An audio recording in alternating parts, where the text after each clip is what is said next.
Muchísimas gracias, doctora. Es un placer para mí estar aquí con ustedes. Gracias a usted, al doctor Francisco Monroy, a todos los organizadores, a todas las instituciones involucradas en la realización de este evento. Como les decía, para mí es verdaderamente un gusto poder compartir este tiempo con ustedes. Sí, efectivamente, las agendas se complican un poco. Ahorita nos encontramos aquí en un evento, se llama Aquanor, en Trondheim, en Noruega, pero estoy muy contento de poder platicarles sobre este, este trabajo que estamos haciendo. Como bien lo menciona, doctora, mi área de especialidad es la cuestión de sanidad, específicamente enfocada al desarrollo de vacunas para peces. Y en esta ocasión yo les voy a platicar sobre el trabajo que estamos haciendo como parte del comité de CONASA, el comité 1 de CONASA. Entonces, bueno, el título pues es ese, precisamente el de prevalencia de parásitos zoonóticos en peces en México. Eh, Dejo ahí entre paréntesis zoonóticos porque, como lo voy a explicar en la presentación, hemos comenzamos por lo que fue la evaluación de la prevalencia de todos los parásitos o de los parásitos presentes en México y después aterrizarlo a la cuestión de los zoonóticos. Entonces, pues vamos a comenzar. Yo voy a tomarme mi tiempo para no excederme. Me voy a ir ahí checando en los tiempos. Entonces, bueno, en esta ocasión quiero comenzar precisamente con los agradecimientos.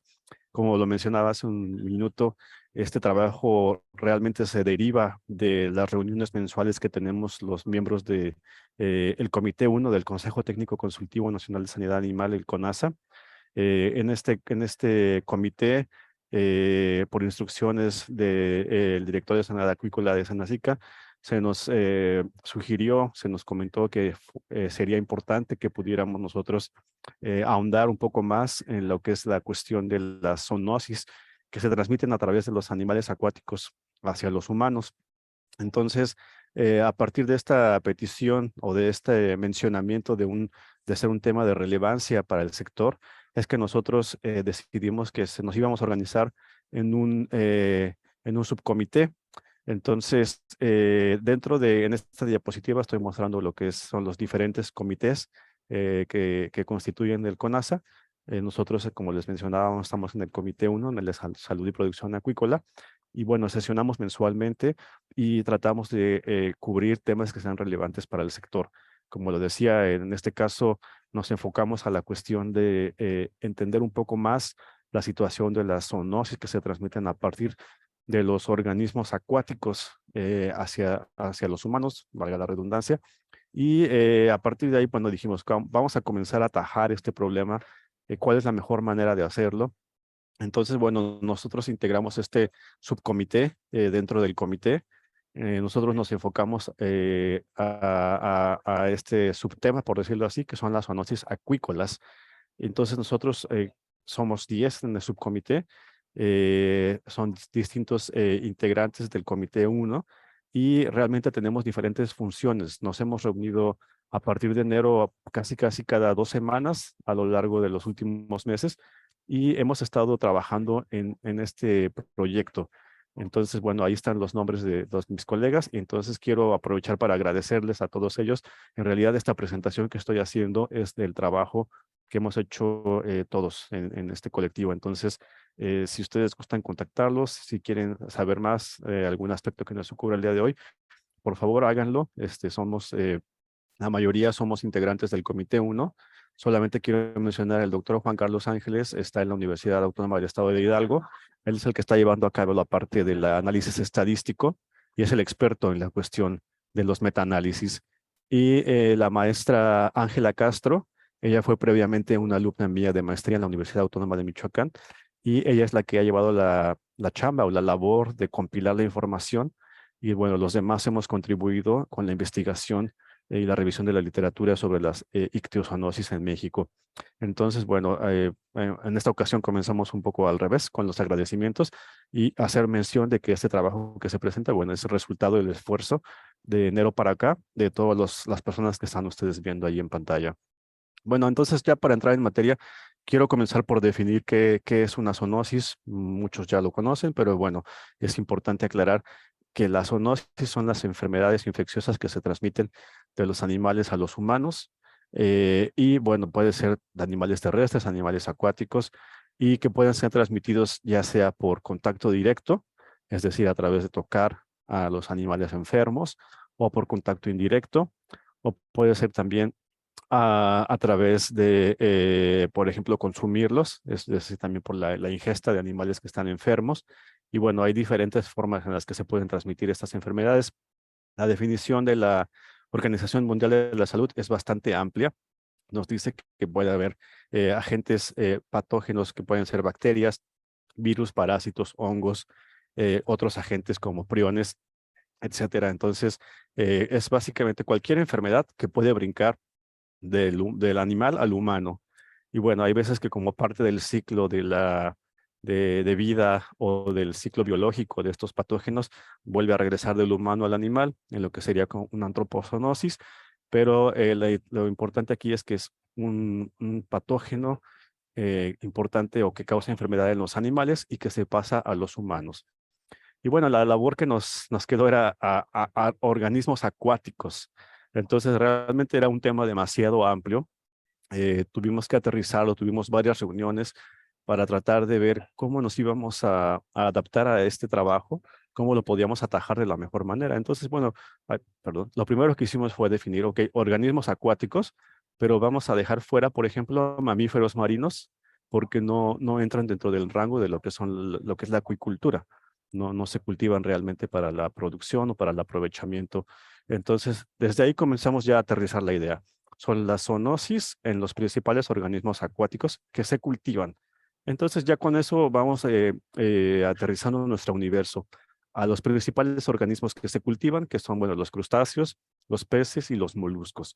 Dejamos fuera, desde luego, las algas, microalgas, mamíferos, etcétera, que no se cultivan o que no son de una relevancia trascendental en la producción para la acuicultura, ¿no? En este caso nos enfocamos ya a lo que son peces, moluscos y crustáceos. Y bueno, ahora, zoonosis, bueno, pues son, y como ya lo dijimos al principio, son no solamente bacterias, pueden ser también virus, pueden ser también parásitos y otros agentes.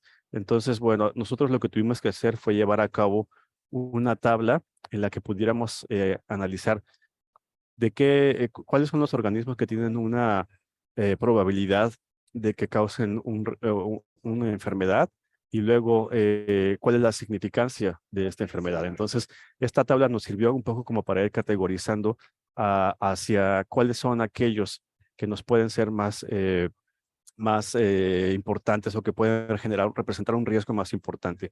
Y bueno, después de hacer un análisis entre los peces, los crustáceos y los moluscos, considerando también los diferentes agentes, bacterias, virus y parásitos, y analizar todo esto en esta tabla de contingencia para riesgos, decidimos enfocarnos realmente en lo que son los agentes de peces.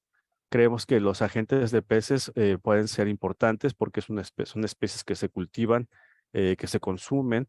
Y bueno, a partir de ahí era, bueno, ahora vamos a aterrizarlo a de qué manera se pueden infectar las personas a partir de peces. Por el consumo, por vectores, por el aire, por contacto directo, que como ya lo habíamos mencionado, son todas las formas en las que una zoonosis se puede transmitir a un humano. Y bueno, pues desde luego que el riesgo mayor en los peces, pues es por el consumo de los alimentos. Entonces, ya que habíamos dicho, bueno, vamos a enfocarnos a los peces y dentro de los peces a aquellos patógenos que se pueden transmitir por el consumo de estos peces, decidimos hacerlo en específico por los parásitos. Ahora les voy a explicar por qué. Teníamos como que dos finalistas, ¿no? El primer finalista pues eran las bacterias en peces. Ahí les pongo yo una lista de bacterias zoonóticas que están presentes en los peces. Las que están marcadas al principio son bacterias gram positivas hasta estafilococos, de Campylobacter para abajo son bacterias gram negativas. Y bueno, esta era una consideración importante porque son bacterias que se pueden transmitir no solamente por contacto directo, como aquellos que van a hacer un pedicure ahí con los peces. Eso sabemos que es un riesgo altísimo de contraer una enfermedad, Mycobacterium marinum, a partir de los peces. Y bueno, que puede terminar en infecciones en la piel a partir de esta bacteria, como la que se muestra ahí en la presentación. Y no solamente estos agentes se pueden transmitir por contacto directo, sino también por el consumo de los alimentos infectados por estas especies. Entonces, de la lista que les pongo ahí, las bacterias pueden estar causando una enfermedad a los peces y de ahí llegar al músculo y después ese músculo ser consumido por las personas, o también pueden ser alimentos que se contaminan por contaminación cruzada y pueden representar un riesgo para los humanos. Entonces, las bacterias realmente tenían un peso importante porque, bueno, pues por estas dos cuestiones, ¿no? Pueden transmitirse directamente o por consumo de los alimentos por contaminación cruzada. Entonces teníamos como que esta lista de vámonos por allá, por las bacterias. Y el finalista número 2, bueno, no solamente las bacterias, no solamente a partir de peces. Y ahí en el primer ejemplo que les pongo es ahí el de Mycobacterium. Entonces, bueno, el comentario es no vayan a hacer esos pedicures. Si tienen lesiones en los pies y demás, aunque no tengan, existe un gran riesgo de que los peces puedan transmitir Mycobacterium a partir de estos tratamientos, aunque también se ha demostrado la transmisión de aeromonas, por ejemplo, que son las que marco ahí en color azul. Entonces, y bueno, la última foto que les pongo es sobre un reporte de un granjero de moluscos. Entonces ya las bacterias tenían un gran peso ahí. Sin embargo, consideramos que el otro finalista eran los parásitos. ¿Por qué nos íbamos a enfocar a parásitos? Porque también se pueden transmitir por consumo. Y lo que más nos llamó la atención de las zoonosis por parásitos es que realmente no hay mucho seguimiento y no hay mucha información al respecto de las zoonosis parasitarias. Sentimos que están subestimadas y que están subtratadas en el medio. Entonces, bueno, las zoonosis parasitarias no se van a transmitir por contacto, pero sí se van a transmitir por los alimentos. Y entonces fue por esta razón, básicamente, porque sentimos que tienen más peso, más información o más peso las zoonosis bacterianas, que nos decidimos enfocar a los parasitarios. No quiere decir que no las vamos a abordar. Una vez que concluyamos con esta fase, regresaremos a aquellas enfermedades zoonóticas bacterianas de peces, pero bueno, donde no hay información suficiente es en los parásitos. Entonces nos decidimos enfocar a estos y bueno, vimos que hay principalmente tremátodos y nemátodos y céstodos como tres grandes grupos importantes. Ahí les menciono algunos géneros y especies. Y bueno, estas enfermedades se van a estar transmitiendo por el consumo directo, ya que estos parásitos, como parte de su ciclo biológico, pues tienen que transitar a través de diferentes especies marinas y terminan enquistándose o llegando a los músculos de los peces. Entonces, en realidad, los humanos actuamos como un hospedador accidental de estos parásitos, pero las infecciones por estos agentes suelen ser bastante relevantes y a veces subestimadas, como les decía. Entonces, con base en estos criterios, decidimos que nos íbamos a enfocar a investigar y a trabajar las zoonosis parasitarias. Y bueno, nuestro universo de trabajo, desde luego que iba a ser México, ¿no? Saber qué es lo que está ocurriendo en el país. Entonces, bueno, ya definimos ictiozoonosis parasitarias. Entonces es un problema de salud público muy importante que generalmente está subestimado, desatendido. De acuerdo con la Organización Mundial de la Salud, se estima que hay alrededor de 20 millones de personas infectadas en el mundo en este momento con un parásito por consumir carne de pescado. Y se estima, esto es lo más alarmante, que hay 500 millones de personas en riesgo. Y bueno, ¿a quién no le gusta comer un ceviche? Ahí en la primera foto pongo el ejemplo de un ceviche en México, en una tostada, que es pescado crudo, con su aguacate, cilantro, etcétera. O a quién no le gusta un ceviche peruano, por ejemplo, o mucho que se ha puesto de moda el sushi, el sashimi, que son a base de atún o de salmón. Entonces, bueno, son hábitos que se han globalizado y que se están extendiendo a través de los diferentes países y yo siento se consume cada vez más pescado crudo.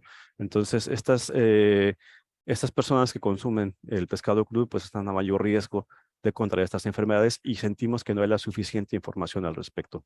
Entonces, nuestro trabajo, el objetivo fue llevar a cabo una revisión sistemática de los reportes que documentan la presencia de agentes zoonóticos. Ahí quiero hacer la aclaración. Nosotros no fuimos a mercados a abrir peces a ver cuántos parásitos tenían. Nosotros hicimos una revisión de los reportes que ya están en la literatura sobre la presencia de estos agentes. La información que nosotros recabamos se analizó estadísticamente mediante el método de metaanálisis y se sintetizó. Esto para buscar la diseminación de esta información a través de los medios requeridos para abarcar a una mayor población. Entonces, la revisión sistemática, tenemos nosotros la idea de que pueda servir como un referente para la comunidad científica y académica interesada en el área, ¿no?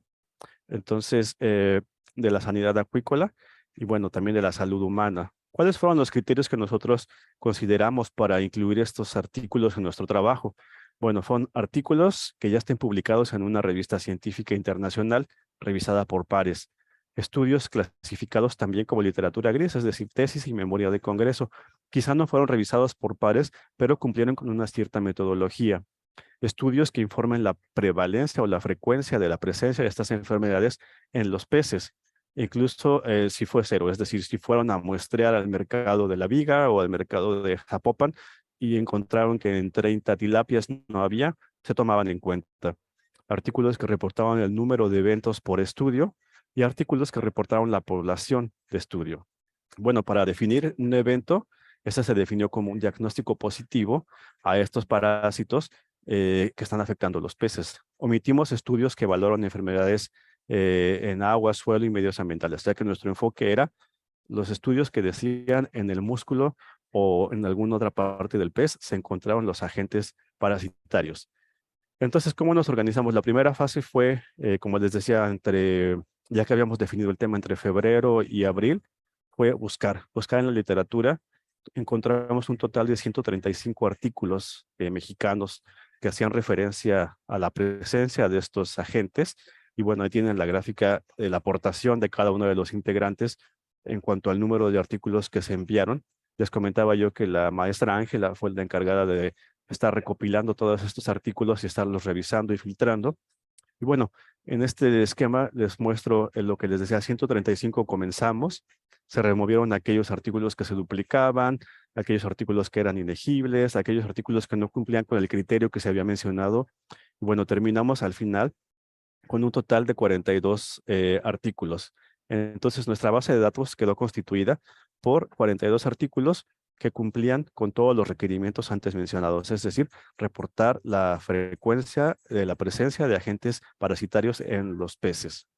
Y bueno, nuestra base de datos es una base de datos bastante amplia. Eh, a ver si les puedo mostrar aquí. Se supone que con hacerle clic aquí va a mostrar, solamente quiero darles una visión rápida. Tenemos aquí diferentes columnas, son casi 900 o 1000 líneas de información y está organizada de manera que capturamos los estados en los que se presentaron estos reportes, en qué año se reportó, el parásito que se encontró, la especie con el nombre científico de pez en el que se encontró, el nombre común en inglés, si son especies que se encuentran en agua marina o en agua dulce, cuál es el nombre común en español en México, en ocasiones hasta el municipio, o en la mayoría, yo diría el 99% de las ocasiones, el municipio en el que se encontró el pez, y bueno, desde luego lo más importante, en cuántos peces se muestreó, cuántos fueron positivos, y bueno, de ahí se sacaba la prevalencia de los peces positivos. Entonces, esta base de datos pues es grandísima. Esto se los comparto aquí en Excel nada más para que vean el tamaño de la muestra, perdón, el tamaño de la tabla que se generó en estos meses que les menciono, entre febrero y marzo, y la relevancia de esto, porque nos está compilando todo lo que los investigadores han hecho en los últimos 30 años sobre la documentación de la presencia de estos agentes parasitarios en peces. Entonces, bueno, ahora volviendo ya a la parte de la presentación, entonces tenemos resultados primarios, número de eventos por estudio, tamaño de población, que es en este caso la población que ellos muestrearon, la prevalencia, la información sobre en qué peces se encontró, qué parásitos se encontraron, y bueno, el origen de la muestra. ¿Fueron peces que sacaron del río, fueron peces que tomaron del mercado, etcétera? Y bueno, muy importante, de qué manera diagnosticaron el género y la especie del parásito. ¿Fue macro, fue micro, fue molecular? ¿En qué municipio fue? Etcétera. Y bueno, este análisis esta compilación y el análisis de los datos en esta tabla es lo que se conoce como una revisión analítica y un metaanálisis, porque estamos haciendo un análisis de los análisis. Entonces, este trabajo se llevó a cabo con el software R, como les comentaba por parte de mi colega Juan Carlos en la Universidad Autónoma de Hidalgo. Él es el experto en esta parte del manejo de R y del análisis multivariable. Entonces, entre los materiales metidos, pues fue la prevalencia global. Fue una primera cosa, ¿no? Investigar, sean zoonóticos o no, cuántos parásitos están presentes en los peces en México. Y bueno, ahí está la metodología. Me quedan 3 minutos. Eh, la metodología que se empleó. Entonces, para darle luz a este análisis, consideramos todas las variables que les mostré en la tabla, la prevalencia de parásitos en muestras de peces, el tamaño de la muestra y el número de casos positivos. Porque, bueno, desde luego, en la cuestión del tamaño de muestra es muy importante, ¿no? No es lo mismo aquellos investigadores que muestrearon 20 peces en el mercado de Zapopan, aquellos que muestrearon 600 peces a lo largo de 3 años en un estudio longitudinal.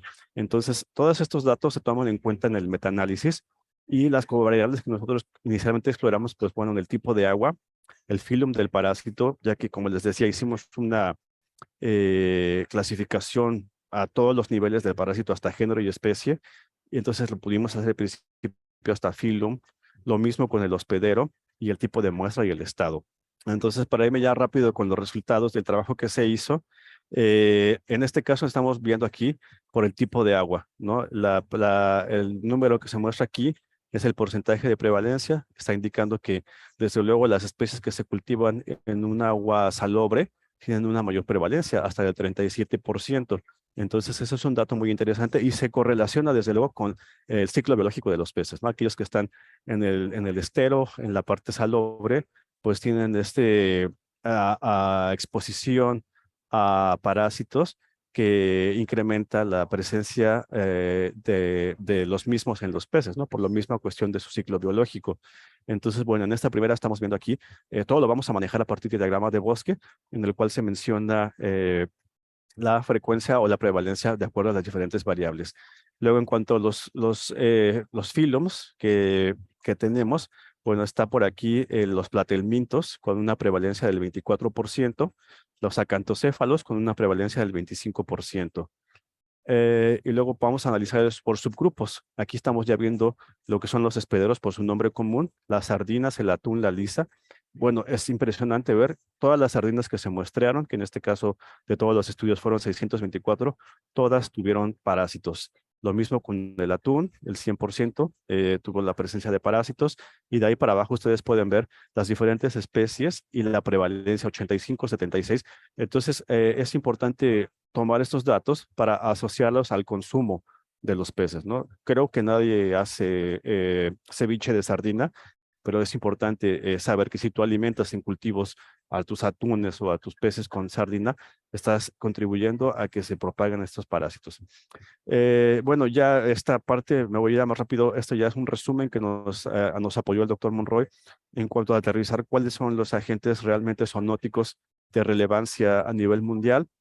Entonces, bueno, rápidamente hay las familias, los géneros que se han reportado ya causando enfermedades en humanos. Ahí pueden ver ustedes en el daño en el hígado, parásitos en el hígado en los humanos. Y bueno, tenemos los tremátodos, los céstodos, los nemátodos. Y estas ya son las últimas, son las especies, los géneros importantes, ¿no?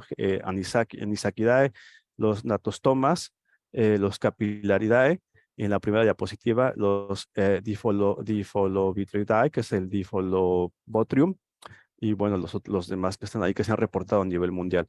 Y ya para aterrizarlo en la última diapositiva, a lo que nosotros encontramos en nuestro análisis, la prevalencia de los parásitos zoonóticos, bueno, encontramos un 15% de prevalencia de Contrasecum en las muestras que se tomaron en México, casi 20% de Pseudoterranova, 32% de Anisakis, 32% de Nanostoma y 42% el más alto de Terranova. Todos estos son zoonóticos conocidos y estos son los porcentajes en los que se encuentra, de acuerdo con nuestro análisis en México.